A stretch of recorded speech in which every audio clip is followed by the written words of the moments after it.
On va mettre la musique, hein. C'est parti. Donc voilà, donc Vedrat Hashem, on continue Maseret Yebamot, Daf Aïn Bet, donc Perek Harel, 8e Perek, toujours en train de parler de la Achila de Trouma et des règles de Bokertov, des règles du Harel. Hop là. Il est lent, ce truc, mon avis, qu'est-ce qui se passe?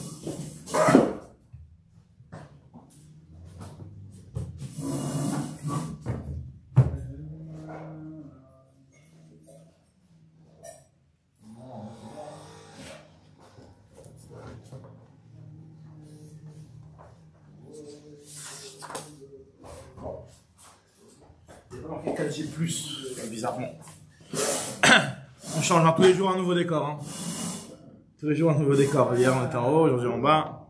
Ça dépend des. Et demain? On fait un vote, tous les jours on fait un vote. Tous les jours on fait un vote, c'est lui qui gagne. Ça dépend des participants. Demain dans la campagne. C'est une élection quotidienne. Un vote quotidien. Ah, vous êtes un grand démocrate. Donc voilà, donc Vedrat Hashem, on en était à Daf Aïn Aleph, Amoud Bet, Amar Rabba Bar Yitzhak, Amar Rav. Donc là, en fait, ce Perek Harel, il a démarré un petit peu avec l'histoire de celui qui n'était pas circoncis, qui était Harel. Est-ce qu'il avait le droit de manger de la trouma? On avait dit que non. Et on va un petit peu rentrer dans quelques détails de règles sur la Brit Mila. Et quelques règles concernant justement cette personne-là qui n'aurait pas la Brit Mila, pas que sur la Trouma, mais sur d'autres halachot. Alors là, la Gemara nous dit que on sait que la Brit Mila, une personne peut être Harel, qui est Harel, je veux dire, qui veut enlever sa orla, elle doit faire la Brit Mila. Faire la Brit Mila, c'est couper cette peau-là et faire ce qu'on appelle la priya. Alors la priya, c'est enlever un petit peu cette partie de peau en plus. Merci. Cette partie de peau en plus, alors je sais pas jamais vraiment bidou que voilà, franchement j'aimerais bien comprendre une fois pour toutes, voilà. Parce que moi pour moi il y a une peau, ça je comprends qu'il y a une peau qui dépasse, on le voit quand tu fermes le gosse, mais après on enlève cette peau, il y a encore un autre truc à enlever. Non, en fait ici ce qu'ils veulent dire c'est que il y a le gland, ouais. Et par-dessus il y a une peau. Alors en fait ici dans la Torah, c'est décomposé en deux parties. Nous on met comme si, on imagine que c'est superposé, en fait c'est pas superposé, c'est continu. Il y a la partie qui est au-dessus, la petite partie qui se ferme, ça c'est le blanc, ça fait comme ça, et après il y a un petit morceau ici. D'accord. Ce petit morceau, en bon français, ça s'appelle le prépuce. Ah. Et la deuxième partie qui est, elle, collée au blanc, c'est ça qu'on appelle la priya. D'accord. C'est ça ce qu'on appelle la peau collée. Donc, en fait, cette peau qui se replie là, elle dépasse la tara, et après ça on coupe. C'est ce qu'on appelle le prépuce. D'accord. Alors quand on dit ici, il va couper de manière incomplète, c'est-à-dire qu'il y a deux manières de faire. Il y a celui qui coupe juste le dessus. D'accord. Alors il a fait la moitié du boulot. Ce que je pensais. Et il y a la partie qui est en dessous, sur laquelle on fait prier. Alors si on coupe, on peut le faire plus ou moins, chacun fait ce qu'il veut, etc. C'est pour ça que quand on dit il est circoncis de naissance, ça ne veut pas dire qu'il n'a pas tout ça. Ça veut dire que ici déjà ça dépasse. C'est comme si la. D'accord, ok. La tara elle dépasse déjà. Elle dépasse déjà. Alors déjà il est circoncis. Mais bon, mais il lui manque quand même à rabaisser cette peau là. Voilà. Alors donc s'il n'a pas fait la prière. Donc voilà, donc en fait voilà, donc il y a ce qu'on appelle la mila, donc c'est couper le prépuce, ok, ce qui dépasse, et à part ça, il y a la priya de rabaisser la peau et de la mettre en dessous de la tara. C'est ce qu'on appelle la tara. C'est ce que j'ai parlé. Voilà. Machour, c'est qu'il a retiré la peau et l'a remonté encore. Il faut tirer. Quand on tire bien, et avec la main on pousse comme ça, en fait on pousse le blanc et on pousse. Donc ça, on va voir dans la main deux choses. Au-dessus du truc. Voilà, c'est là où on met le magaine. Voilà, on met le magaine, on va voir deux choses. On va voir la partie d'en haut, le prépuce, et la partie de peau qui, elle, si on la lâche, elle se remet. C'est pour ça que des fois, même en coupant, on peut carrément faire en un coup couper et le prépuce et même la partie qui recouvre, je vais la raccourcir aussi. Exactement. Voilà, c'est ce que ça veut dire. C'est pas il y a deux qu'on retourne. Voilà. Non, c'est pas on retourne. Quand il dit retourne. On baisse. On découvre. Donc voilà, donc en fait finalement voilà donc. Comme un chapeau. Il n'y a qu'une peau, hein, il n'y en a pas deux. Hein. Ah, c'est ça, non, c'est pour ça que moi. Il y a une confusion. Ça reste collé, genre. Non, parce qu'en fait, c'est deux sortes de peau. La partie qui est supérieure, c'est comme de la peau. Elle est épaisse, quoi. C'est plus épais, l'autre tandis que c'est plus membrane, quoi. Comme à l'extérieur, elle est comme ça. Alors que la partie qui est contre le blanc, elle est comme, si on va dire, comme la joue. C'est-à-dire qu'il y a une partie externe, ce qu'on peut voir, Et la partie qui est ce qu'on appelle une muqueuse. Ah, c'est une muqueuse. Ah, d'accord, ok. Une muqueuse qui est contre le gland. C'est pas du tout le même style de. Ah, d'accord, ok. Ça reste collé, ça veut dire. C'est Non, un elle est- retour. Non, ça descend. Ça descend. Tu découvres complètement le Très bien, donc voilà, donc ça c'était l'histoire de, ça c'est l'histoire de la péria, donc voilà, donc très bien, donc ça, c'est clair et net. Voilà. Donc dans la partie, dans la Brit Mila, on a deux parties dans la Mitzvah. On a la, Mila, donc de couper cette partie, ce prépuce qui dépasse, et de faire la priya, c'est de découvrir la Hatara, ce qu'on appelle la Hatara, donc c'est la partie qui dépasse du guide. Alors maintenant, dans cette deuxième partie qui est la priya, la Gemara nous dit qu'Amar Baba Baritrak, Amarav, Lonitna Priyat Mila, la Avraham Avinu. Avraham Avinu, il n'avait pas cette partie-là, il avait juste, comme ça, elle propose ici, d'après Rabba Baritrak, il avait juste la Brit Mila de couper le prépuce, pas la partie de priya. Chez Neymar, d'où on sait ça, comme marqué, Baetaï avait Amar Hashem al Yoshua, c'est seulement au moment où les Bnei Israël sont rentrés en Eretz Israël à l'époque de Yoshua, que Hashem a dit à Yoshua, Aselecha Charvot Tsurim, va te faire des petits couteaux et va faire la Brit Mila au Bnei Israël. Alors qu'on suppose qu'il l'était déjà. Donc là, on comprend qu'ils ont eu une deuxième étape dans la Brit Mila. Comme ça, la Gemara, elle propose pour l'instant.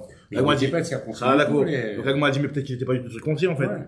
Alors déjà, au départ, en fait, voilà, exactement ce que la Gemara va nous dire. Mais pour l'instant, au début, elle comprend que si Hachem demande à Yoshua de faire des couteaux pour pouvoir faire la Brit Mila au Bnei Israël, elle comprend que c'est pour refaire une deuxième couche dans la Brit Mila. Alors, la Gemara, avant de dire qu'elle n'était pas circoncis, elle propose de dire qu'il y en avait certains qui n'étaient pas circoncis, et c'est pour eux qu'on avait besoin de faire des couteaux pour faire la Brit Mila. Vedil Mahanar de Maoul, ceux qui ne sont pas circoncis, dirtiv Kimulim Hayu Kol Ha'am Hayotzim Vechol Ha'am Hayeludim.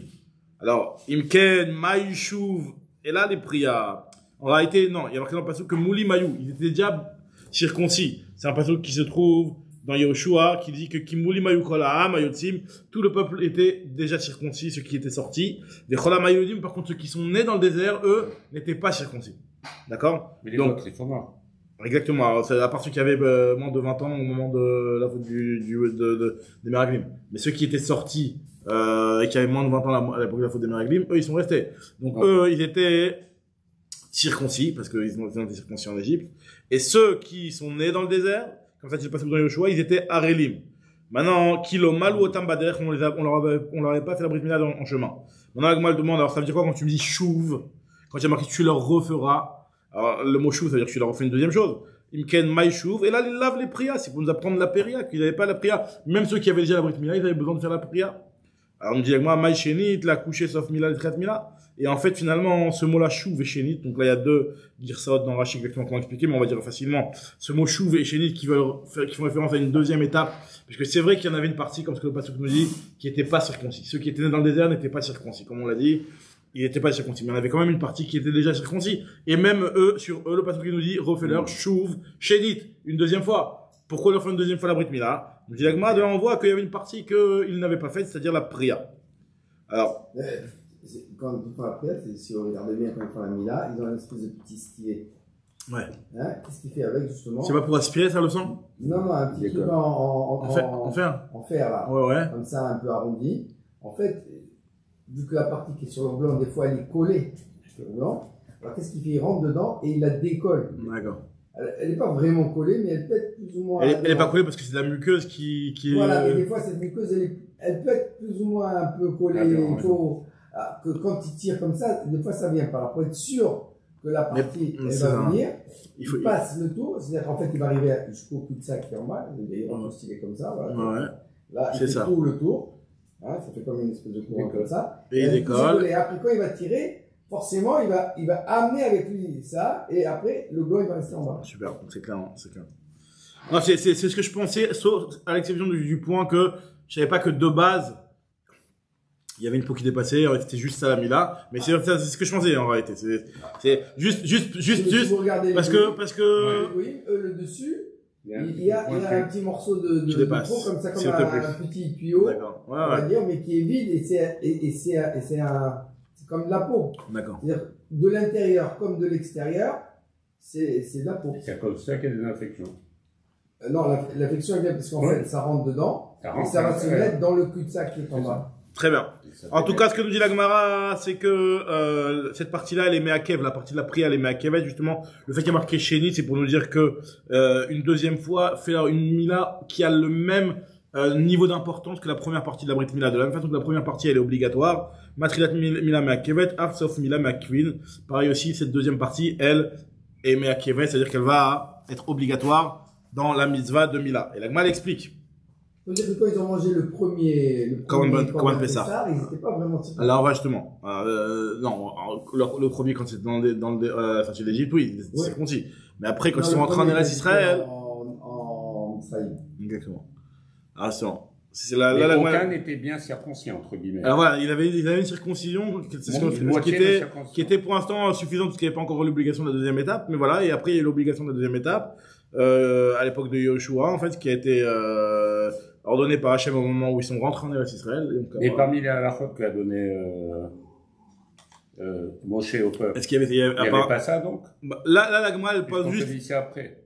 Apparemment, il y avait, c'est dans le désert, on leur a déjà parlé de cette mitzvah-là, mais ils ne l'ont pas fait parce que c'était dans le désert. Mais c'était une mitzvah qui était donnée à l'époque du Matan Torah. Mais juste, c'est pour vous dire que la mitzvah, cette mitzvah de Brit Mila qui est antérieure à Matan Torah, puisque depuis Abraham Avinu, on l'a. Donc là, cette mitzvah-là, hein, elle était au départ, d'après ce que nous dit la Gemara ici, que la Mila sans la prière. Alors, c'est quoi cette partie de la deuxième partie qui est Meakev aussi? Nous dit la Gemara, Detnan, et le Mishnah Matrat Shabbat, Elwen Tzitzina Meakvin. Voici les pots qui peuvent être Meakev, qui remettent en question la validité de la mitzvah de Mila. Ce sont des pots qui dépassent et qui recouvrent la Hatara. Alors, Elwen Tzitzina Meakvin, Metamila, Basar Achofe, et Rova Hatara.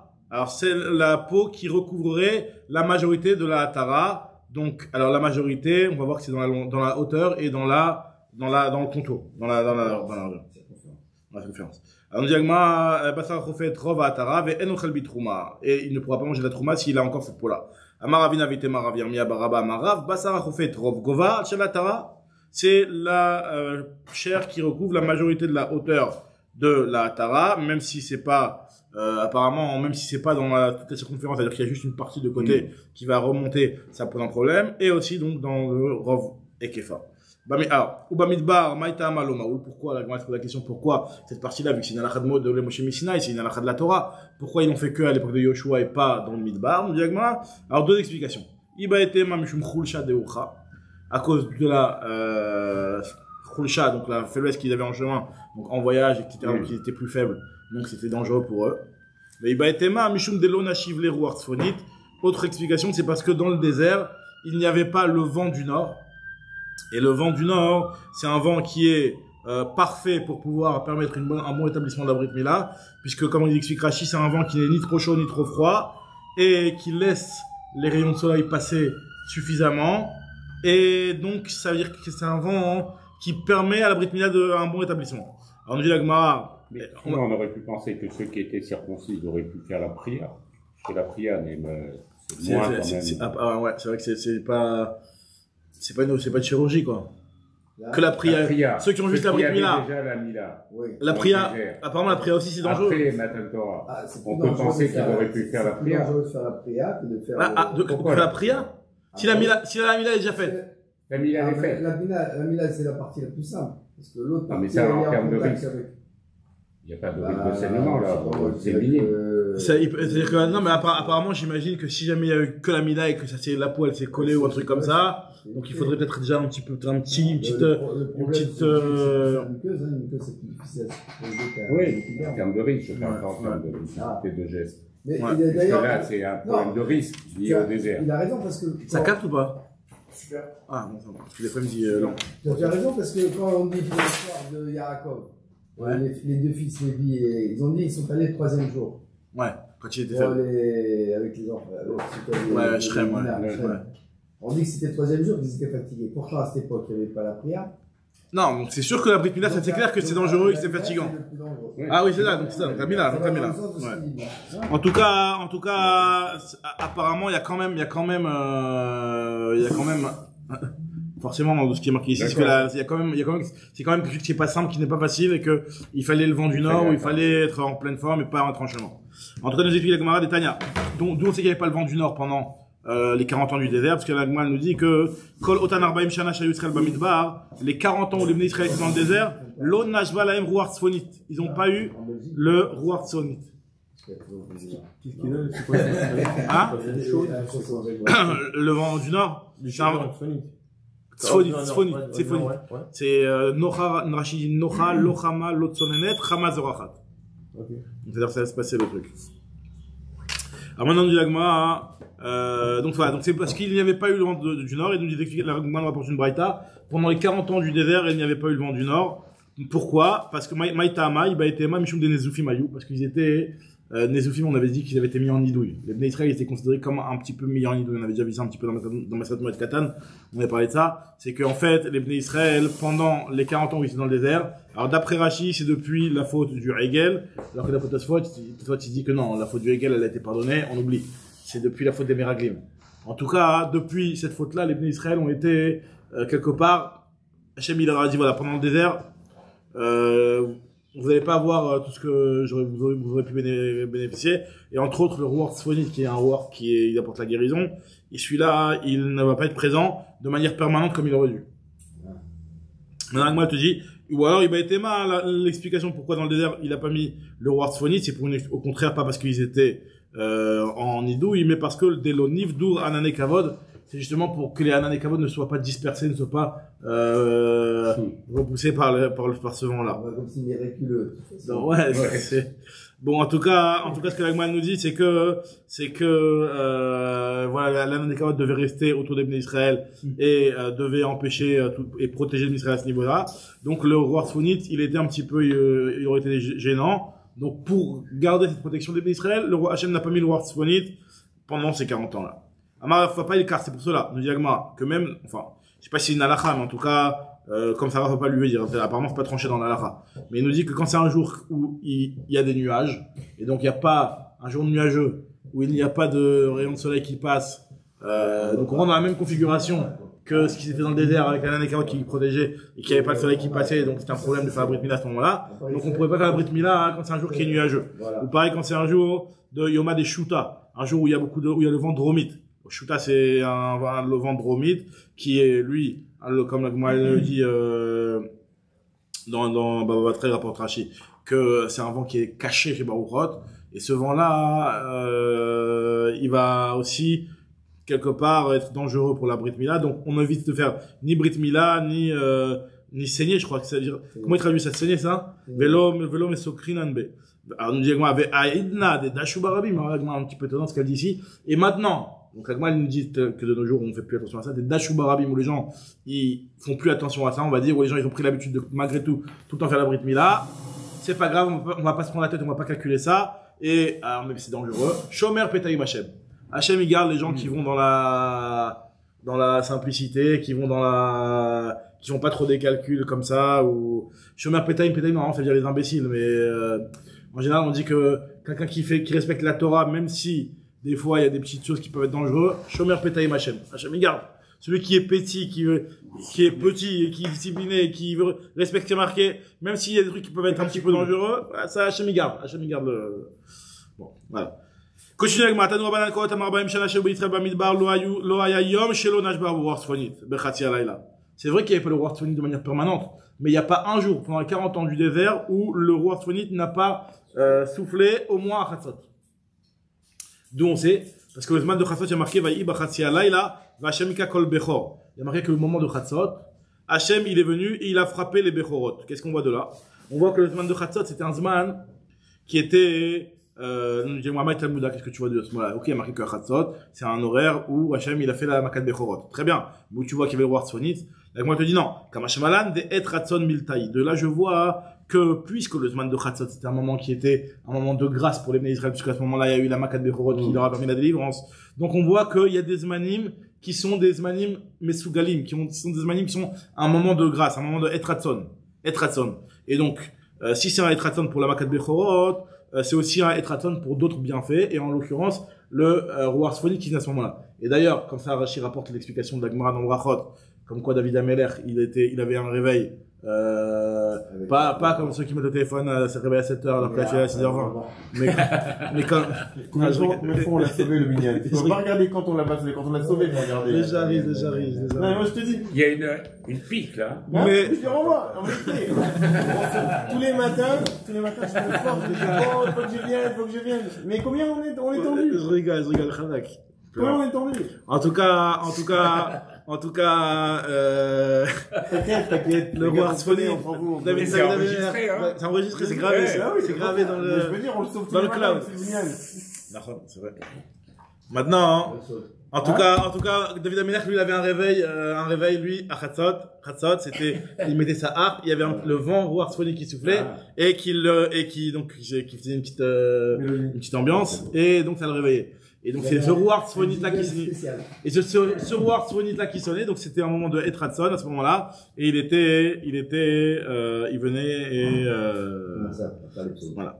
Maintenant, nous dit la Gemara, donc voilà, c'est ce roi Sphonix qui sonnait tous les jours à Khatzot, et même dans le Midbar. Donc c'est ce que la Braïta vient nous dire, même dans le Midbar où quelque part on avait ce statut d'être un petit peu Nezoufim et que c'était un petit statut de nidouille, mais malgré tout Hachem il avait quand même ce Etratson là où il envoyait le roi Sphonix à Khatzot. Donc c'était pas suffisant pour la Brit Mila, parce que pour que la Brit Mila elle puisse être faite dans des bonnes conditions de sanitaires, etc.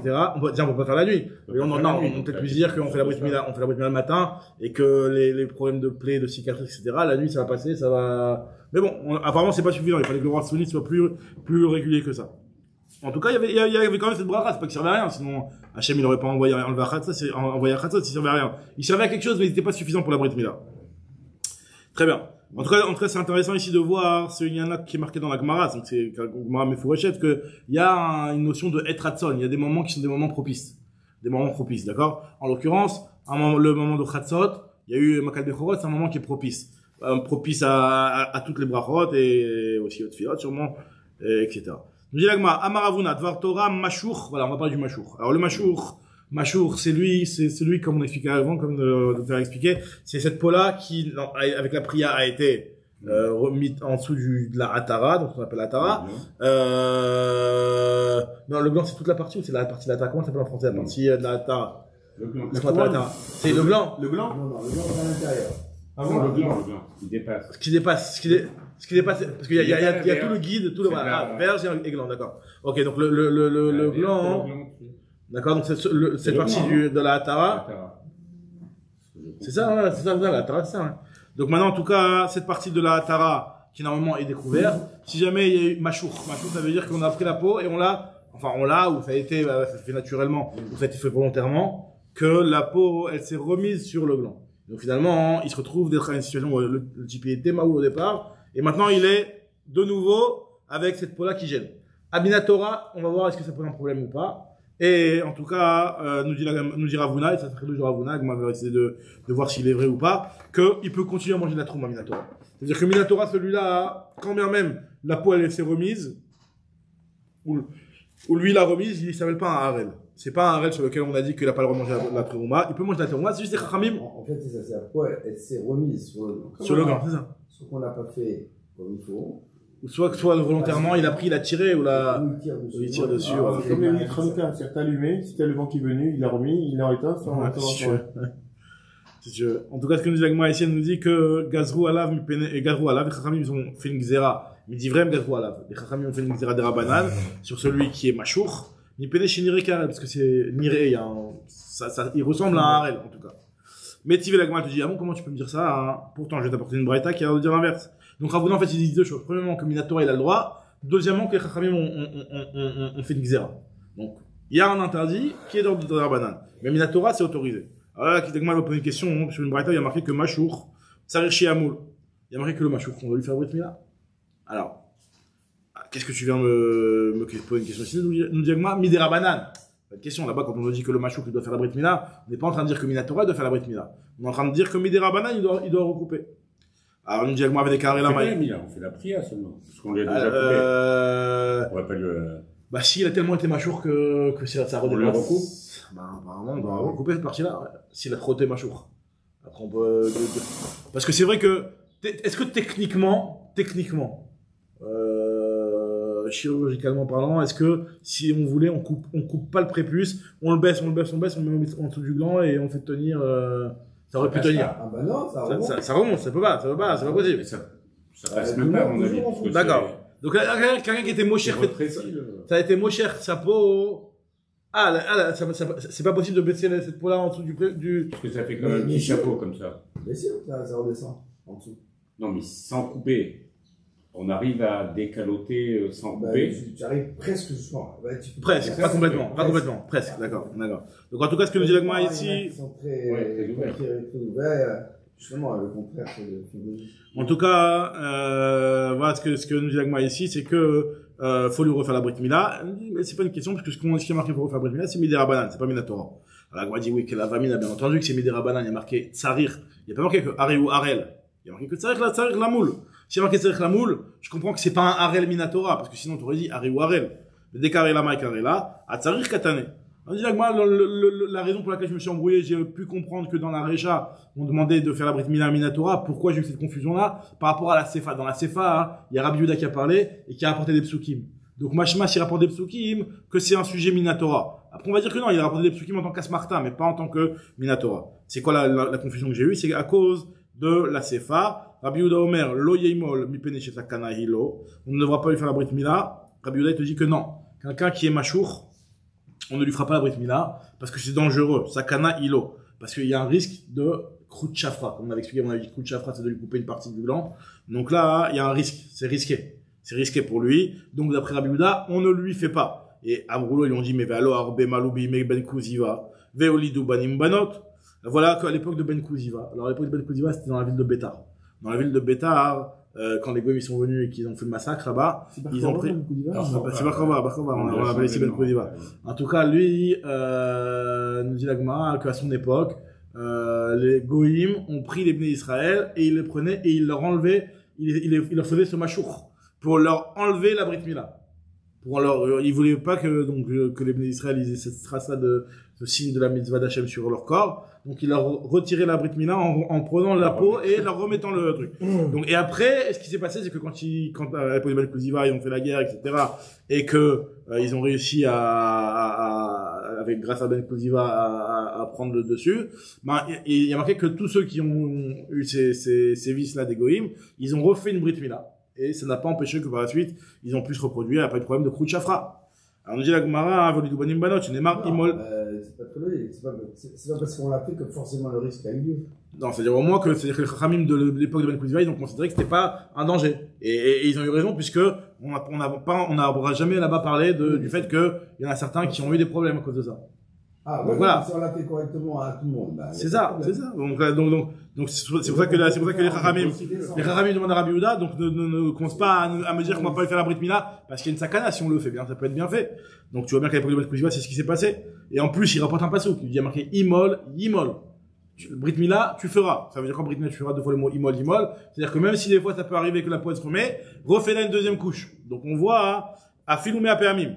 Ve'amar et Beriti, Ve'omer et Beriti Efar. Et en plus, il y a marqué que Beriti Efar, ils ont, c'est un passouk, donc dans Sefer Bereshit, justement, qui a marqué qu'il faut faire la Brit Mila, à tous les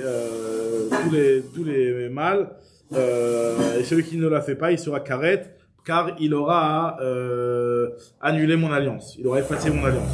Alors, les rabots est un machour. C'est-à-dire quoi? Effacer mon alliance. C'est même celui, c'est-à-dire qu'on dirait que l'alliance, tu l'as, et tu l'effaces. Parce que dans la Brit Mila, en réalité, tu effaces l'alliance, c'est que tu l'as pas fait du tout, t'as rien à effacer. Le fait qu'il y ait marqué effacer l'alliance, c'est machma, comme ça la grande rapport, qu'il y en avait une et que tu as pu l'effacer.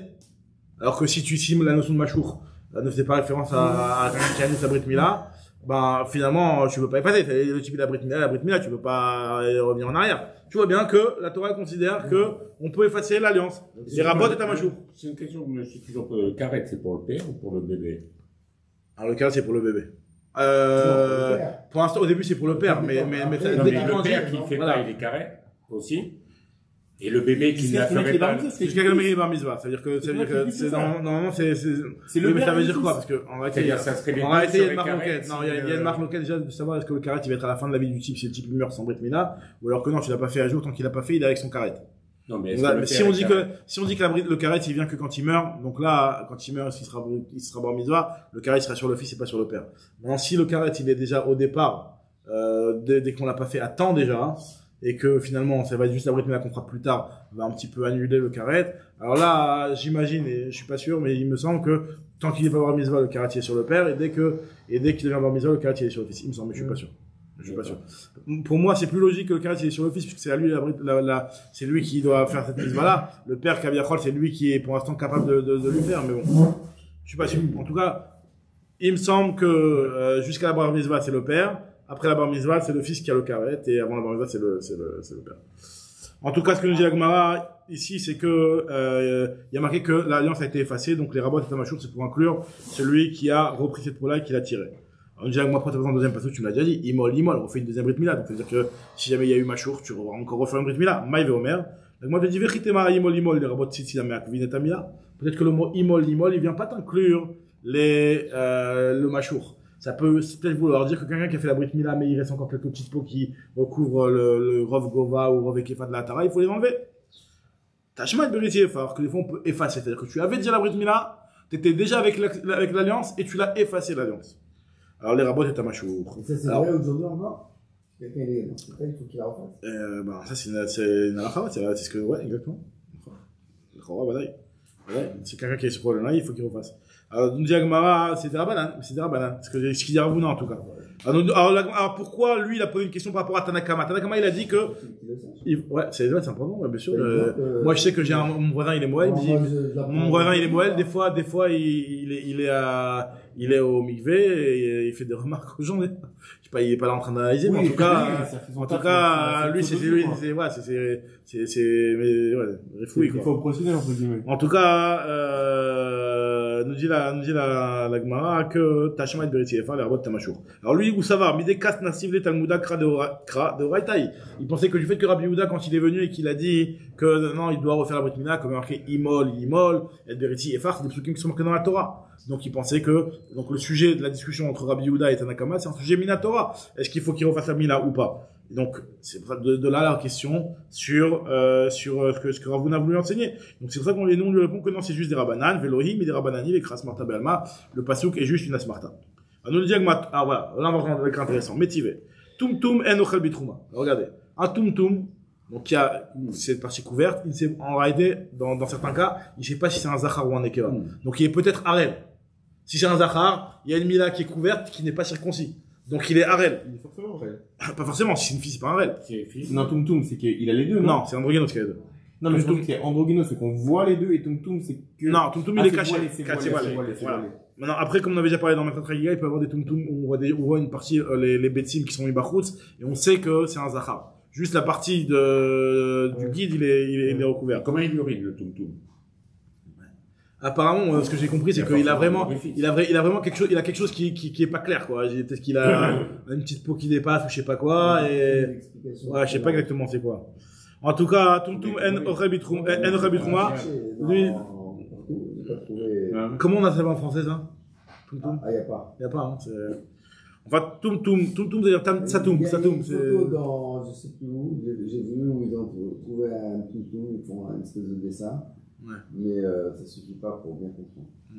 En tout cas, le Tum, lui, En Ochel Bitrouma, il ne mange pas de la Trouma. Nashav va Avadav Ochlim. Par contre, lui, c'est Avadim. Et ses femmes, ils peuvent manger autant qu'un Harel. Même s'il est Harel, il peut laisser donner à manger sa Avadim, comme on a vu dans la Mishnah. Donc lui, il n'y a pas de problème pour ses femmes. Sa femme. Alors, la femme, un Tum, comment il peut avoir une femme? Si c'est une fille, comment il peut avoir une femme? Voilà, moi, je vais expliquer tout de suite. Venolad, Kishu Maoul, et celui qui est né avec la circoncision déjà faite, Harel, Elou, Ochlim, eux, ils peuvent manger de la teroum. C'est-à-dire que Minatora, il n'est pas considéré comme un Harel, celui qui a eu la Brit Mila de naissance. Ça veut dire qu'il n'a pas ce prépuce-là, Maintenant, androgynos, Ochel Bitrouma, l'androgyne, lui, il mange de la terouma, puisque, on pourra bien entendu, il a fait la Brit Mila à sa partie Zahar, donc il peut manger de la terouma, lui. Ve'en Ochel Bekochim, par contre, les Kodachim, il peut pas en manger. Parce que on sait pas l'androgynos comment le statuer. Est-ce que c'est un homme? Il peut manger des kochim, d'accord. Mais si c'est une femme, il y a des kochim, kodashim, les irrekeuna, c'est pour un zachar qui peuvent être mangés, pas pour une nekeva. Donc, il ne peut pas manger du kochim. Et même si c'est une troisième espèce, donc cette troisième espèce-là, elle n'a pas de statut d'homme. Tumtum et nochel lobitrouma velobekochim. Et on répète encore une deuxième fois le tumtum. La Gemara va expliquer, on répète encore une deuxième fois que le tumtum ne peut manger ni de la terouma parce qu'il est peut-être arène, ni des kochim parce que c'est peut-être une femme. En tout cas, katanemiat mashour. Tu vois bien qu'on t'a parlé du mashour et on t'a dit que Noël keshumaoul arelu ochlim. Donc on voit que eux ils ont le droit de manger de la terouma. C'est une contradiction sur ce qu'a dit Ravuna, que le Dvar Torah il peut manger certes, mais Midera Banan. On lui a fait une xéra. Tu vois bien dans cette braïta là où on te dit qu'ils peuvent manger de la terouma. Arelu ochlim, tchoufta de Ravuna, tchoufta. Donc moi il t'a raison, Ravuna est remis en question. Et finalement, on te dit qu'il peut manger de la terouma. Alors très bien, maintenant on va analyser cette braïta là. Amar mar tumtum eno ochel bitrouma nashav vavadav ochlim. Moi, dit, ok, tu m'as dit que le tumtum, ces femmes et ces avadim peuvent manger de la terouma. Ça veut dire quoi, ces femmes, les femmes du tumtum? Comment ils peuvent être mariés? Nashav, Vavada, on ne sait pas si elle peut être une femme. Exactement. Là, exactement. Alors, autant, Lagma va rentrer dans l'histoire de, imaginons un tumtum qui fait des kiddushin. Est-ce que cette femme-là est libre? Cette femme-là, elle ça fait qu'il faut lui donner un guet dans le doute. Il pourrait faire des kiddushin. Exactement. Ouais, non, mais c'est lui qui va faire les kiddushin, on va dire. C'est là, Menale, Nashav, les tumtum Menale, d'où il a des femmes, le tumtum. Il est des kadishi, il a donné des kiddushin, des tanya, comme c'est marqué dans une braïta. Tumtum chez Kidesh, un tumtum qui a donné des kiddushin. Kiddushav, kiddushin. Ces kiddushin sont valables. Nit Kadesh, si à lui on a donné des kiddushin, c'est un homme qui a donné des kiddushin, mais un tumtum. D'accord? Kiddushav, kiddushin. Ces kiddushin sont valables. Donc ça veut dire qu'en fait, finalement, s'il veut se remarier avec quelqu'un d'autre, etc., il peut, alors, je vais de se marier avec quelqu'un d'autre. Disons que le tumtum, c'est pas ça son souci de se marier avec quelqu'un d'autre. Mais on va dire que la nafka minal va être dans le cas de non. Disons, non, mais c'est dans le doute. On dit qu'on considère que les kiddushin sont validés dans le doute. Et alors, quelle est la nafka minal? La nafka minal par rapport aux frères et sœurs. La nafka minal par rapport aux frères et sœurs. Si on considère qu'il est marié avec ce tumtum-là, le monsieur, ça veut dire que la sœur de ce tumtum, elle est interdite à lui. Tandis que si ceci place un homme de base, donc les kiddushin ou rien, et s'il veut, il leur demande, il peut se marier avec la sœur. Donc ça fait c'est un nafka minal surtout. En tout cas, nous dit la Gemara que si tu veux me dire qu'on parle d'un cas où il y a eu des kiddushin, là c'est seulement dans le doute qu'on va considérer que c'est seulement la khumra de dire qu'il y a besoin de donner un guet, ou que de dire qu'il va être interdit avec les frères et sœurs avec les sœurs de ce type-là. Mais en aucun cas on est en train de dire qu'il y a vraiment des kiddushin et qu'il y a vraiment une femme et qu'il peut leur donner à manger de la terouma. Jamais de la vie. Nous dit la Gemara, Imo d'Amrinan, les khumra, les kulam yamrinan, on n'a jamais dit dans la kula de pouvoir donner la terouma à la femme d'un tumtum. Un tumtum, on sait pas c'est quoi, donc c'est kiddushim, c'est seulement dans le doute qu'ils sont validés. Alors on dit Agma, les kulam yamrinan, ça fait qu'isha ou ve'enisha mekadeshet isha. Une femme ne peut pas, en aucun cas, donner des kiddushin à une femme. Ça fait qu'isha, ce tumtum. Alors on dit Agma, non, il y a certains cas où tu sais que le tumtum c'est un zachar. Juste tu vois pas. Amarabayek chez betzav ni karot mi bachutz. Comme on avait déjà parlé une fois, que des fois le tumtum, ça peut arriver, certains tumtumim, qui ont les betzim bachutz, et donc dans ce cas-là, c'est clair que c'est un homme, juste qu'on voit pas la partie du guide. Mais excuse-moi, mais j'y pense, là, il y a des caractères sexuels secondaires, il y a des seins, des trucs. C'est ça. Alors, apparemment, c'est sûr, on les voit pas. Parce que quoi qu'il arrive, le tumtum. Non, il est comme une aïlonite. Il pourra pas avoir d'enfant. C'est comme il a un problème hormonal. C'est pas que le type, c'est pas qu'il y a juste une membrane et que tout est nickel. Mais non, si, alors peut-être pour l'homme, c'est les betzav mibarchou, peut-être que si pour la femme, il y aura ces parties-là, effectivement, qui vont développer les parties, la poitrine, tout ça. Donc, ça peut-être, je sais pas. En tout cas, on parle surtout du zachar. Après, je sais pas si, les seins, ou trucs comme ça, c'est une partie qui est un siman mouv'ak. Peut-être que ça peut arriver des hommes qui ont un problème hormonaux. Je sais pas, moi, comment ça peut avoir. Normalement, non, mais bon. En tout cas, ça. Ouais, bon. En tout cas, ce que nous dit l'agma ici, c'est que le tumtum, lui, il peut pas avoir de femme. C'est quoi cette histoire? Donc l'agma te dit non, on parle d'un cas d'un tumtum qui a les betzav mibachutz. Ça c'est abayé. Rava te dit non. C'est quoi les femmes? C'est quoi les femmes? Les femmes, c'est quoi la femme de ce tumtum? C'est quoi sa femme? C'est sa mère, sa femme. Pas sa femme dans le sens sa femme mariée, mais c'est nekevot quoi. Il peut donner droit à ses femmes à marier, à manger de la trouma. Par exemple, si lui, c'est d'une famille de Cohen, donc grâce à lui, sa mère pourra manger de la terouma. Alors sa mère, on l'appelle Imo, ouais, sa mère s'appelle Imo, on peut l'appeler Nashav. Maï Nashav, Imo Pshita, c'est normal qu'il peut donner à manger à sa femme, même si une fille, il donne à manger à sa femme. Tu aurais peut-être pu croire que non, Pshita Maoudetema, Molid Ma'achil, She'en Molid et Ma'achil, que pour pouvoir donner le droit à sa mère à manger de la terouma, il faut que ce soit Yelid Beto. Quelqu'un qui soit Molid. Je comprends pas sa mère. Et puis donner un qui peut. Sa mère, elle est Cohen. Sa mère, elle est femme de Cohen, mais son père, il est mort. Et alors? Donc la mère, si son père il est mort, enfant, exactement. Elle continue à manger. Donc c'est pas l'enfant qui lui donne le droit, elle a le droit d'office. Elle a le droit grâce à l'enfant, mais maintenant on aurait peut-être pu croire que c'est vrai que c'est pas chou ça aussi, mais on aurait pu croire que, comme dans la Torah, quand on nous a parlé de l'enfant qui donne le droit à la mère de manger, il y a marqué Yelid Beto. Donc Yelid, c'est vachement, on dirait qu'il faut qu'il est lui-même capable de pouvoir avoir des enfants. Il aurait pu l'empêcher. Donc il aurait pu l'empêcher. Il aurait pu ne pas lui donner le droit de manger la terouma, et elle serait retournée chez ses parents, qui sont Israël. Et là, elle vient d'une famille Israël. Elle est mariée avec un Cohen. Elle a un tum-tum. Son mari meurt. Si son garçon lui donne le droit, elle a enfanté. Voilà, donc, vu qu'elle a enfanté, c'est bon. On va pas dire que cet enfant-là, vu qu'il peut pas avoir d'enfant parce que c'est un tum-tum, ça pose un problème. C'est ce qu'on dit ici. Très bien. Maintenant, la Gemara te dit, tout tashma, tum-tum et no ma'achil, lobitruma velobekochim. On a répété une deuxième fois. Le tum-tum, lui, ne peut pas donner le droit de manger. Ne peut pas manger, je veux dire, ni de la terouma, ni des kodashim. Alors, Bishtam al-Abaye, je comprends pourquoi. D'après Abaye qui me dit que, on parle dans la Récha, d'un tum-tum qui avait Betsav Ibachutz. Donc, je comprends, dans la Récha, on parle d'un tum-tum que c'est un Vadaï, un Zachar. Et dans la Sefa, on vient de dire que même un tum-tum sur lequel on n'a pas d'information si c'est un Zachar en Nekeva, lui, ne peut pas manger la terouma. Donc, je comprends. Il y a besoin de deux cas. Bishtam al-Abaye, Tanya Récha, Arel, Vadaï, et Katane Sefa, Arel, Safek. Safek, Arel. Et là, les Rava, tum-tum de Sefa Lamani, pourquoi on nous a répété une deuxième fois le cas de tum-tum? Jagmara, Maï tum-tum, Arel. En fait, le tum-tum qui a marqué dans la Sefa, c'est le cas, c'est au contraire. D'après Rava, c'est le deuxième cas, qui est un tum-tum, qui est Arel Vadaï. Alors, Jagmara, je comprends bien si tu commences par le Vadaï et après tu parles du Safek, je comprends la chronologie de l'histoire. Mais si au départ tu me parles du Safek, tu me dis que lui il est assourd, alors le Vadaï Arel, c'est sûr qu'il va être interdit. Safek Arel, le Achil, Vadaï Arel, Achil, Matam Kama. En fait, finalement, c'est le même cas, c'est juste pour nous expliquer pour quelle raison le tum-tum ne peut pas manger de la terouma, parce que lui, même s'il vient d'une famille de Cohen, il est Safek Arel. Matam tum-tum et Ochel Bitrouma, mi peneche Safek Arel ou Ve'arel et Ochel lo Bitrouma velo bakochim. Maintenant, Agma veut nous rapporter une marque de Tanaïm pour voir si les paroles de Ravuna qu'on a rapportées plus haut, est-ce que le Mashouk Midoraita, il peut manger de la trouma ou pas? Est-ce que ça, ce sujet-là peut être un sujet à marque de Tanaïm? Il y a marqué dans une Braïta. Mashouk. Donc, le cas qu'on est en train de parler. Et, Ger Shinit Gayer Keshe Umaoul. Une personne qui se convertit, mais elle a déjà la Brit Mila. Et Katan Shavar Zmano, ou un Katan qui a dépassé le 8e jour. D'accord? Donc finalement, on est déjà 2 semaines après la naissance et il n'a pas encore fait la Brit Mila. Ou Char Kolanimoulim, ou ceux qui ont déjà reçu la Brit Mila, qu'est-ce qu'on veut nous introduire par là? Léatouye, Michi, Eshloch, Te Orlot.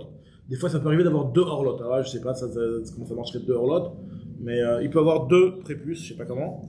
En tout cas, peut-être il a carrément 2 parties, je sais pas. En tout cas, ceux-là, Enam, Nimolim et la Bayom. Aucun rapport avec la terouma pour l'instant. Leur Brit Mila doit être faite en journée, comme la Brit Mila classique. On fait jamais la Brit Mila la nuit.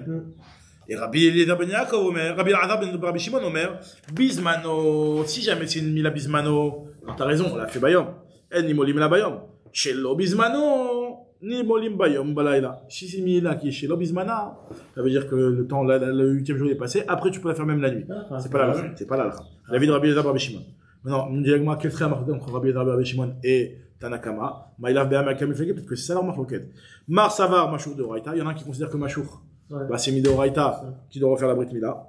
Et donc, vu que c'est Deoraita, donc finalement il doit respecter les mêmes règles que le Deoraita. Ou non, ça va, Machour de Rabanan. Alors, quand je dis, je comprends pas, c'est pas du tout logique ce que je dis, parce que finalement, à part Machour, dans la liste des cas là-bas, il y a aussi le Katan sur lequel le jour est passé. Si le jour, la date de la Brit Mila est passée, ça reste Deoraita quand même, ça va pas devenir du Rabanan pour autant. Sa mise de Brit Mila. Il l'a pas fait au 8e jour, ok, mais il a quand même la mise de Brit Mila Deoraita, c'est pas du Derabanan. Les Katan Shavarzmano, Mi Kaleman Dama Derabanan. Il a des Koulama, Machour Derabanan, les Katan Shavarzmano Deoraita. Ça n'empêche pas que le Katan Shavarzmano, il peut être Deoraita, et le Machour, il est que Derabanan. Maintenant, nous dit la Gemara, comme il faut en fait la discussion entre Rabbi Tanakama et Rabbi Elazar Rabbi Shimon, elle est sur un autre sujet. Elle est sur le vav de Ubayom Hashemini Yimol Besarolato. Il y a marqué Ubayom Hashemini Yimol Besarolato. Qu'est-ce que tu veux nous apprendre ce vav? On avait déjà vu qu'il y avait une marque. Est-ce que le vav, on faisait on a vu bat ou bat. Est-ce que va d'Arshinan Vave ou d'Arshinan Vave? On avait déjà vu il y a quelques dapim qu'il y a une discussion dans les Tanaïm. Il y a certaines écoles qui faisaient la drachat du vav, d'autres écoles qui faisaient pas les drachot du vav. Alors nous dit, là en fait c'est ça le sujet. Il y a marqué que Ubayom, tu feras la Brit Mila la journée. Mais il y a un vav. Est-ce que le vav va m'inclure aussi d'autres cas que je dois aussi faire la Mila que la journée? Ou non, il y a que quand tu fais Bayom Hashemini, Bayom. Mais quand tu fais pas Bayom Hashemini, ce sera Ben Bayom Ben Balayla. C'est ça la discussion. Nous dit Agma, Mar savar lo darshinan ou bayom, tu fais pas la dracha du vav. Qui a des, et l'autre il pense que tu fais la dracha du vav. Mar savar darshinan ou bayom, ou mar savar lo darshinan ou bayom. On a déjà vu ce même sujet là. Nous dit Agma, une histoire avec Rabbi Yochanan et Resh Lakish et Rabbi Elazar ben Pedat. Une fois, il y avait une histoire, nous dit Agma, qui a des yativ Rabbi Yochanan. Il y avait Rabbi Yochanan qui était assis. Vekadarish, il faisait la dracha suivante. Regardez ce qui s'est passé. Il y a notar. Le notar, c'est quoi notar? Notar, c'est un korban qui a dépassé son temps. C'est-à-dire que lui, par exemple, il devait manger à Tsof Halayla, arrive le matin, périmé, et le korban, on doit le brûler. C'est une mitzvah de le brûler, c'est pas stam, on doit le jeter à la poubelle. C'est pas que tu dois t'en débarrasser, c'est que t'as vraiment une mitzvah de notar, c'est de brûler le notar, c'est vraiment quelque chose qui est comme une genre de avoda, quelque part. En tout cas, le notar, ici, on nous dit que le notar bismano, c'est quoi bismano? Bismano, c'est qu'il y a un zman du notar. C'est-à-dire que le notar, il devient notar par exemple au petit matin. Bah, dès qu'il devient notar, ça veut dire la journée où il devient notar, c'est encore c'est le zman où la Torah lui demande tu dois le brûler. Donc là tu le brûles, tu le brûles bayam. Maintenant chez le bismano, tu le brûles ben bayam ben balayla. La mila, c'est interdit. Pourquoi on a dit de la faire la nuit? Parce qu'il y a marqué ou bayam hashemini imal besarolato. Donc il faut que ce soit bayam hashemini, seulement en journée. Et s'il a fait la nuit? S'il a fait la nuit, alors là, est-ce que c'est validé où il faut faire? Je crois qu'on doit lui faire la tafan d'abrid, mais que des rabanan. On doit quoi, pardon? Lui faire une petite saignée que des rabanan, il me semble. C'est-à-dire que vu que la mila c'est un statut finalement, parce qu'il est maoul maintenant, on peut plus rien faire, il est circoncis. Donc il faudra juste faire pour l'action de la mila en tant que bride, il faut faire la tafan d'abrid. Si je ne me trompe pas, je vais vérifier, mais il me semble. Et donc, celui qui l'a fait après son temps, il peut la faire le jour et nuit. D'après l'avis de Rabbi Elazar et Rabbi Shimon, pas Tanakama et la halakha n'est pas comme ça, mais en tout cas, Rabbi Elazar et Rabbi Shimon lui pense comme ça. Je me souviens qu'à un moment en France, il recevait des Russes qui avaient été partis, et il voulait faire vite, et puis il faisait la mila la nuit. Ah ouais. Peut-être c'est que s'il n'y a pas le choix, là on faisait au moins, on leur faisait. Peut-être s'il n'y avait pas le choix, on leur faisait au moins ce qu'on pouvait faire, et puis après au moins ils ont ça quoi. Non, parce qu'en plus. Au moins ils sont méoulim quoi. Ils n'ont pas fait la mila à Bisman comme il faut, mais ils sont méoulim. Parce que comme il fallait que ça soit chirurgical, il fallait le bloc, etc. C'était quand même qui était dispo. Bon, déjà, de toute façon, quand c'est au bloc, après, à part si c'est un refait qui est juif et qui sait quoi faire. Et si c'est, sinon, il faut refaire de toute façon une tafat nabris si c'est fait au bloc en général. Il y a un truc que je comprends beaucoup, par exemple, on fait pas la même dracha, complètement que quand on fait le kiddush, on dit Zachot, tiens, moi j'ai des choses. On dit bayom, parce que le bayom il commence la nuit. Zachot, pas des cas des choses. On se sert, je sais une idée qui dit que le yom.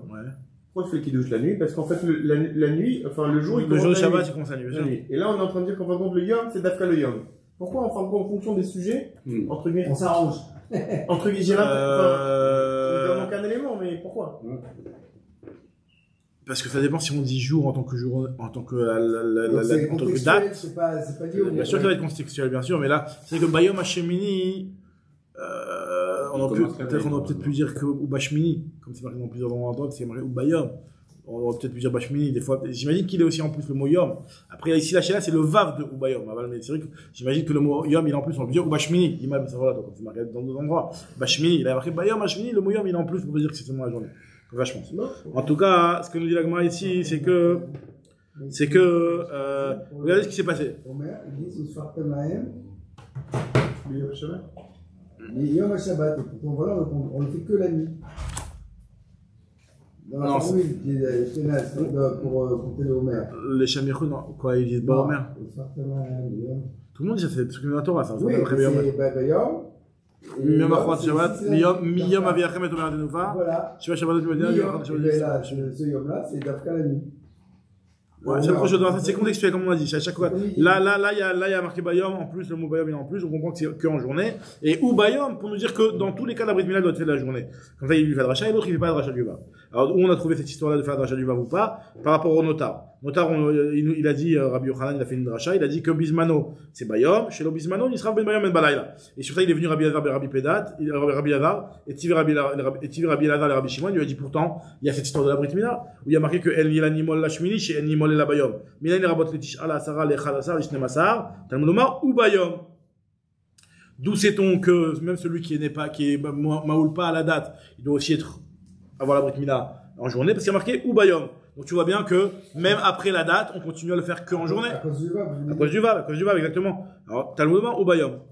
Il lui a dit comme ça. Et même s'il y en a qui pensent qu'on fait pas la dracha du Vav, dans Vehanota, il y a marqué Vehanota. Le Vav et le He, tout le monde est d'accord qu'on fait la dracha. La filou les mandelo d'Arish Vave, Vav Vehe d'Arish.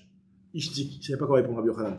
Et dès qu'il est sorti, Rabbi Lazar, qui était l'élève de Rabbi Yochanan, Batar de Nafak dit qu'il est sorti parce que Rabbi Lazar c'était un Amora. Et c'était l'élève de Rabbi Yochanan, comme Rachid explique ici en apportant des preuves, etc. En tout cas, Rabbi Lazar, lui qui était un Amora, qui était l'élève de Rabbi Yochanan, quand il est sorti après avoir posé cette bombe de questions à Rabbi Yochanan, il a dit à Rabbi Yochanan, t'as vu comment il a commencé à dire des choses, comme si c'était, il avait reçu ça de Akadosh Baruch Hu directement. Batar de Nafak, Amalé Rabbi Yochanan, Shakish, Raïti, les Ben Pedat, Yoshev et Doresh, Moshe, mais Piagura. Il était là en train de il m'apporter un enseignement, comme si il sortait de la bouche de Moshe, qu'il a reçu directement de Akadosh Baruch Hu. Shakish dit, c'est pas du tout, ça vient pas de lui, cet enseignement, c'est une braïta. C'est une braïta, Marale Reshakish dit Dehi, Matlitaï, c'est une braïta explicite qui nous dit ça. Rabbi Yochanan il a dit, ah bon? Rabbi Yochanan n'était pas obligé de connaître toutes les braïtot. Comme on sait que l'Amoraïm, il était obligé de connaître toutes les Mishnayot. Pour être statut de Amora, certifié Amora, il faut connaître toutes les Mishnayot. Quand ils connaissent, c'est les connaissent, tu comprends que tu n'as aucune question. C'est-à-dire que si tu zappes une question que tu aurais pu avoir d'une Mishnah, c'était déjà plus en Amora. Il devait connaître toutes les Mishnayot. Par contre, des braïtot, t'étais pas obligé de les connaître. Braïtot, comme on a dit que c'était des enseignements extérieurs, t'es pas obligé de les connaître. Donc là, c'est le braïta, il y a une Rabbi Lazar avec une braïta. Rabbi Lazar, je lui dis, c'est pas lui qui a inventé cet enseignement-là. C'est une braïta. Alors, Rabbi Lazar, il dit, bon, c'est une braïta. D'où elle sort cette braïta-là? Il lui dit, c'est une braïta qui est dans Torah de Kohanim. Torah de Kohanim, c'est le midrash sur le Sefer Vayikra.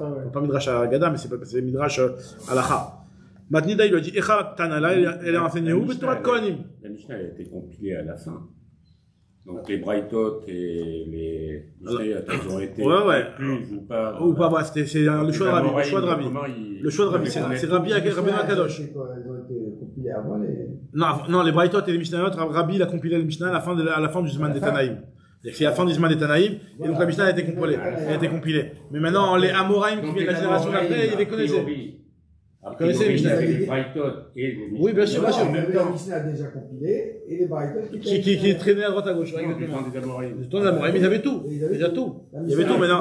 La Mishnah a été compilée, ils avaient tout. Mais maintenant, ils étaient pas obligés de s'attarder trop sur les Braithot. Maintenant, Rabbi Yochanan, quand il a vu, on lui a dit que ça c'est une braïta dans Torah de Kohanim, ce qu'il a fait Rabbi Yochanan, regardez. Il a pris 3 jours, il a étudié tout Torah de Kohanim par cœur. Nafak, nous dit ce que nous disons, Tanya Torah de Kohanim. Nafak, il est sorti Rabbi Yochanan, Tanya Betlatayomi, il a tout appris Torah de Kohanim en 3 jours. Et après, Savra Betlataya après, et après, il a pris 3 mois pour l'approfondir et pour l'expliquer. On dirait que le ratio, pour apprendre au début, il a pris très rapidement en 3 jours, et après, il a pris 3 mois pour, voilà, il va s'affaire. Iyun et Bekiyut, quoi. En tout cas, c'est le Iyun non, c'est-à-dire que ce qu'on a appris en vif en Bekiyut, après, chaque DAF, tu pourrais passer 30 fois plus de temps, parce que non, 90 jours. 90 jours. Oui, 3 jours pour 90 jours. C'est-à-dire que chaque jour de limoud, c'est 1 mois de travail, quoi, derrière. C'est ça. Et que chaque DAF qu'on fait, normalement, faudrait qu'après on prenne, voilà, 7 ans de DAF Ayomi, et après tu prends 120 ans pour, 220 pour, alors, dis-la. Alors, Amar Rabbi Lazar, Harel, Shehiza, Azat Okshera. Le Harel qui fait la Haza, donc il peut être cachalisateur avec l'autre Paratuma, il peut faire cette chose-là, il n'y a pas de problème. De la même façon qu'on avait déjà vu que lui-même peut recevoir la Haza, on avait parlé de ça hier, Harel mais Kabel Haza, pareil, il peut aussi être celui qui va la faire, la Haza. Alors, j'ai Harel, Shehiza, Azat Okshera. D'où on sait ça, Midé Davat Voulium, c'est pas pire qu'un Dvoulium. On avait dit que le Dvoulium, vous vous rappelez, dans la Paradoma, on voulait que ce soit des Dvoulium. Ouais, le Dvoulium, il peut faire la Paradoma. Le Dvoulium, c'est celui qui a été au Mikvé, mais qui doit attendre normalement à tomber de la nuit pour pouvoir être complètement pur. Un Dvoulium, il a encore un niveau de Touma qui rend tamé les Ochalim, etc. Donc lui, on a pu dire que non. C'est les Zdoukim. Exactement, il voulait que ce soit un tarot complètement les Zdoukim, mais nous, pour montrer qu'on n'était pas d'accord avec eux, on prenait d'Afka, les Dvoulium. En tout cas, tu vois bien que le Dvoulium, Shafalpi, il a sur Betrouma. Il n'a pas mangé la Trouma pour l'instant. La première Mishnah de Warov, Misha, Shakwani, on a signé Matam. Ça va tomber de la nuit que les Kohanim mangent de la Terouma. Mais malgré tout, il peut faire la Paradouma. Kashavé Para. Donc, pareil aussi, le Harel, c'est pas grave si lui, il peut pas manger de la Terouma, il pourra quand même faire la Paradouma, autant que le Dvoulium. On va dire, oui, mais le Dvoulium, c'est différent. Le Dvouliam, Sheken Moutar Maaser. Il peut manger le Maaser, le Terouma. Moi, je dis, à tout Anan la Achila, Kamrinan, je suis pas en train de te parler de manger, je suis en train de te parler au toucher. Au toucher, Anan le Negia, Kamrinan. Et finalement, il y a un Kalvachomer. Si j'allais te vous dire, qui lui rend impur au toucher, tu me dis qu'il peut quand même le faire. Le Harel, lui, il a juste un problème de pouvoir manger la terouma, parce qu'il y a un passou, comme on a dit, mais il n'est pas tamé, le Harel.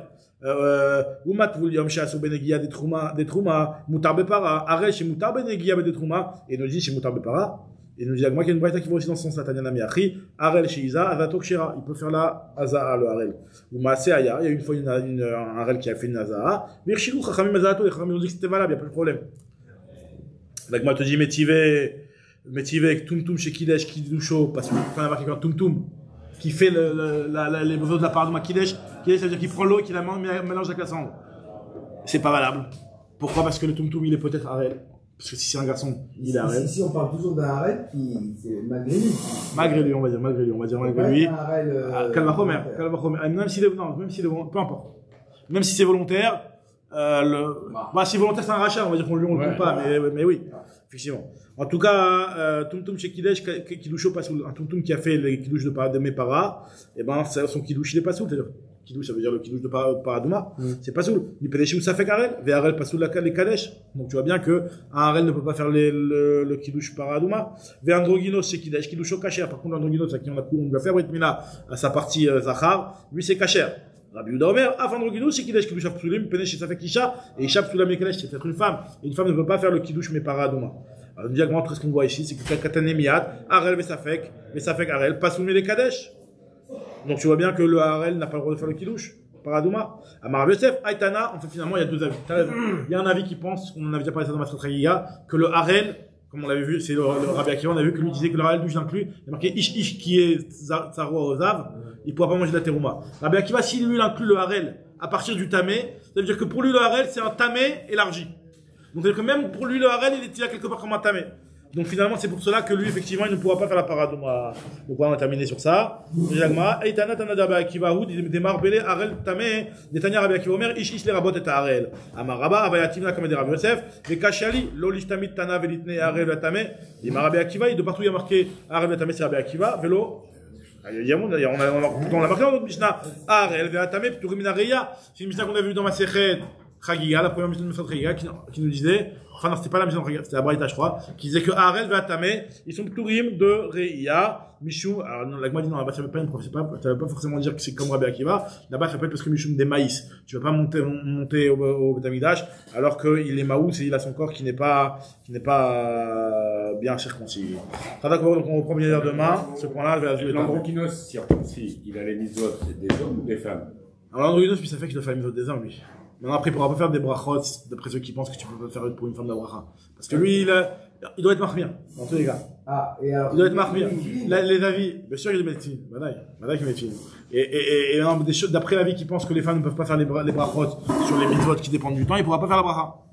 Parce qu'il est comme ça fait. Il fait les deux. Il fait la mitzvot sans la bracha. Quoi,